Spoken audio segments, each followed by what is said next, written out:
Industry आपल्याला लांबनं खूप छान वाटते की अरे वा की ऑडिशन द्यायचं, कामं मिळणार आणि मग करायचं. पण असं नाही आहे. ते ऑडिशन क्रॅक करायला किंवा तिथपर्यंत पोचायला खूप संयम लागतो किंवा तुमचे कॉन्टॅक्ट्स म्हणा, तुमचं ऑडिशन तगडं असणं हे सगळं खूप गरजेचं आहे. तुझे इनिशियल डेज मला सांग, जेव्हा या इंडस्ट्रीमध्ये तू फुल फ्लेज आता काम करणारे ठरवलं, चाचपडत होतीस, जरा भीती होती इंडस्ट्रीबद्दल? जेव्हा मी दूरदर्शन करायला लागले त्यावेळेला मला असेच काही 1-2 कॉन्टॅक्ट्स आले आणि मी आपली श्वेता पेंडसे, मृणाल दुसानीस एक सिरियल होती ज्याच्यामध्ये, जेव्हा माझी पहिली सिरियल म्हणता येईल खूप आधी, मला कोणीतरी सांगितलं की अशाच्या ठिकाणी आहे. कोणतं? मी तर नाव घेत नाही त्याचं, पण तिथे मला ऑफिसमधला असा एक रोल होता ज्या वेळेला मला काहीच माहिती नव्हतं, पण चांगला रोल आहे, पुढे स्कोप आहे वगैरे वगैरे कळलं मला. हां, आणि तुमचं दूरदर्शनच्या डेट्स आम्ही ॲडजस्ट करू, सगळं झालं असं त्यावेळेला. आणि तिथे मला खूप वाईट अनुभव आला. म्हणजे मला एक तर इंडस्ट्री काय माहिती नव्हतं त्यावेळेला. मी तिथे जाऊन आधी सुरुवातीला पेशन्स नव्हते की आपल्याला, जसं आत्ता होतं की काही ठिकाणी आपल्याला असं की आपला सीन सकाळी बोलवलं तरी संध्याकाळी लागतो, तेव्हा काहीच माहिती नाही.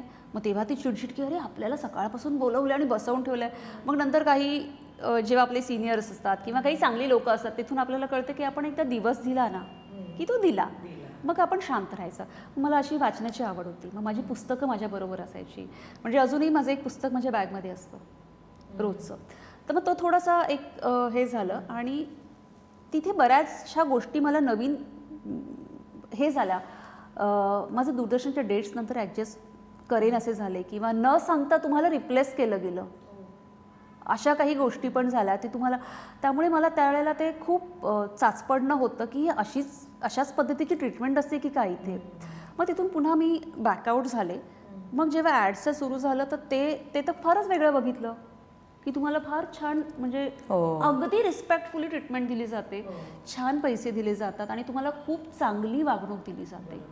अशा कल्चरमधून मग ते 2 वेगळी कल्चर्स बघितलेले मी. ऑडिशनचं अजूनही नंतर मी बऱ्याचदा असं होतं की अरे सिरियल सुरू झाली तरी माहिती नसेल, बरेच तू नाही आहे म्हणजे माहीतच नाही. जेव्हा असं पण होतं, मग एक लॉबी असते, काय असते, पण मला फक्त माझी एक स्पिरिच्युअल जी माझ्याकडे एक अटॅचमेंट म्हण किंवा ह्या काही गोष्टींमुळे मी फक्त शांत राहायला शिकले. आणि सुरुवातीला मला असं व्हायचं की मला मिळालं पाहिजे मला, किंवा काही वेळेला ना आतमध्ये कशी ती भीती असायची. पण तुला खरं सांगू, मागच्या 2-3 वर्षांमध्ये किंवा काय ती मला असं वाटतं की ती नाही मिळाली ना ते माझ्यासाठी चांगलं नाही आहे, किंवा माझ्यासाठी खूप काहीतरी छान आहे. म्हणजे तो जो एक कामनेसपणा आहे, जो एक शांतपणा आहे ना, तो माझ्याकडे खूप आला.